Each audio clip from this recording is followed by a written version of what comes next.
There's nothing like a story.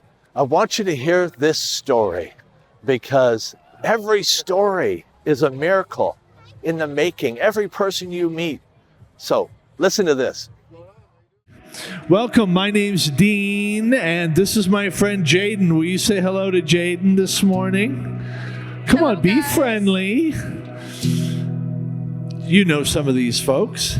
Yeah, I've got the chance to meet a lot of people Yeah. the last year. Now you're like an assistant manager at Starbucks, so God bless you. Yeah. Can you see what you can do to see if Starbucks would sponsor us, so we could? I've tried, but I do bring the donated. Yeah, the she coffee donates all the yeah. coffee is from her branch. Isn't that Yeah, nice? Whatever's Very featured kind. left over, we got Very it. It's kind. for us. This last weekend, we baptized almost 25 people. Yeah. Isn't that cool? On Easter weekend? But I bring that up because about a year ago, you were one of the people getting baptized, Yes. and you were a brand new Jesus girl. Who did you think Jesus was when a year ago? Like, what was your conception of church, Jesus, all of that? I didn't really have much thought on it. I just thought there's a lot of different religions, Right. and there's a lot of different things people believe, and I thought that there's just a Bible and everybody interprets it different. So that's where religion comes in. So it wasn't a big part of your thinking. No, I mean, yeah, I thought about Jesus sometimes, but I didn't know who he was. I didn't know much about him, what the purpose And of it all was. and so then your husband comes home from Iraq, and whatever he went through over there kind of prompted a feeling like I need something. Yeah, we were really, him being away from his family and then I not having a super large family, we were looking for a community, family, just somewhere we can feel vulnerable sometimes and lean on others. And so he saw an Instagram thing from our church, and he said what to you? He said, "Let's go." And I said, I don't know. And we shopped around to a couple other churches before we came in. Why were you hesitant? Because you didn't know what church was about, or because you didn't know if you needed it? I think all of the people.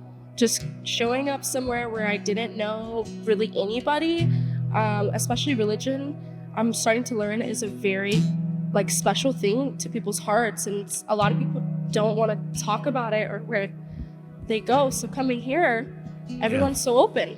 So when you walked in, what happened? Do you remember what happened your first weekend here? I cried. That's the biggest thing I remember. Yeah. So I just cried and I said, why does Dean know my entire life? And why is he telling everybody in this room? And you cried, as I remember, you cried almost every weekend for a while. Yeah, for a while, just because I kept feeling like, if anything, I thought Dean was Jesus in a way, oh my gosh. But he started teaching me that, no, these words are given to me. All of this is passed down to Jesus. Yeah. And you, Jesus would never go to Mount Tahoma High School. That's the transformation. What did it look? That's the emotions of it. Yeah. Or that it was emotional for you. But practically speaking, a year later, you're a new Jesus person. You've been baptized. What do you notice changing about your marriage, or about how you relate to humans, or? I think my biggest thing, just overall with humans, I'm not as quick to judge people. I'm not as quick to get upset with their feelings and what they're going through. A lot of the time I'm just reminded that I probably was in that same situation at one point, or maybe they're farther than me in life. Whatever the situation is, we're not the same person. So I still have to love them like we were. Yeah.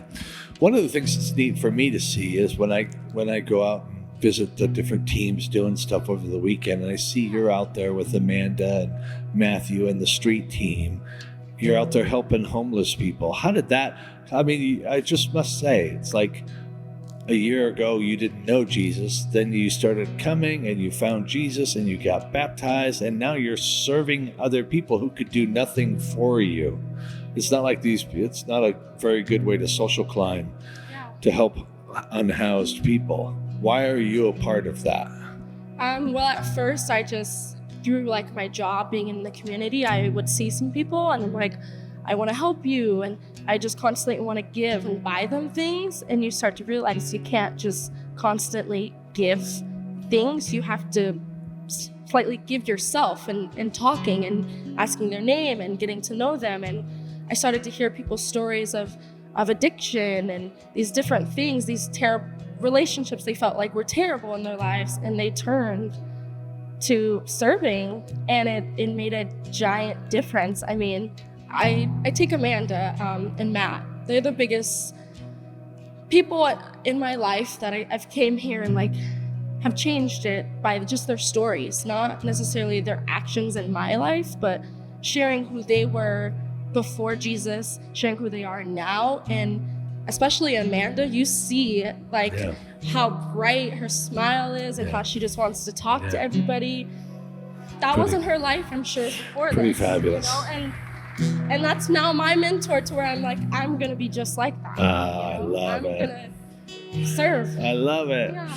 What do you want these people to know? Because there are some people here, they're not Jesus people, or maybe they had a Jesus moment years ago, but life got busy and got sad, and now they're back. What do you want them to know? Look at these people, give them a message. I would say it's not necessarily focusing on Jesus exactly. It's just getting up and moving and taking the next step.